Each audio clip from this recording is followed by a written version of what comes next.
नमस्ते, मेरा नाम एलन है। मैं एक पुराने घर में रहती थी जो पूरी तरह से लकड़ी का बना था। इसमें 2 घर एक ही इमारत में जुड़े हुए थे और इसके पीछे एक जंगल था।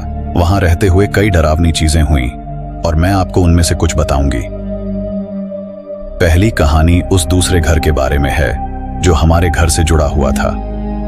हमारे परिवार के पास एक पड़ोसी था, लेकिन कुछ महीनों बाद वे वहां से चले गए और वहां कोई नहीं था।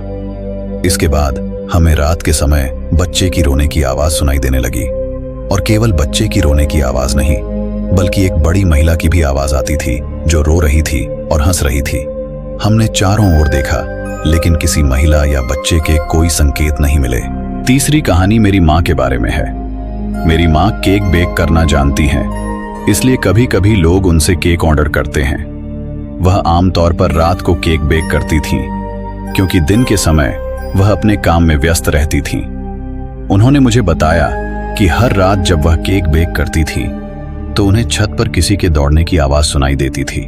चौथी कहानी मेरी छोटी बहन के बारे में है, जो अब 8 साल की हो गई है। हमारे पास एक बेबी सिटर थी और मेरी छोटी बहन उसे बहुत पसंद करती थी। वह हर जगह उसके पीछे जाती थी, यहां तक कि बाथरूम में भी। लेकिन एक बार जब वह बेबी सिटर के पीछे बाथरूम में गई तो वह दौड़ती हुई मेरे पास आई, क्योंकि हमारे माता पिता घर पर नहीं थे।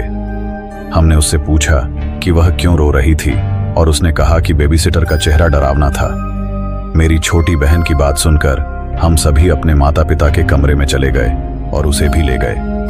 हमने ऐसा इसलिए किया क्योंकि हमें पता था कि हमारी बेबी सिटर वास्तव में हमारे माता पिता के कमरे की सफाई कर रही थी और बाथरूम में कभी नहीं गई थी।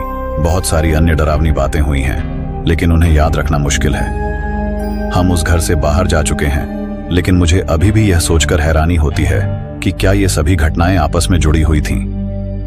क्यों वह अजीब आवाजें आ रही थीं और मेरी बहन को डराया जा रहा था? क्या यह अब भी कहीं बाहर है?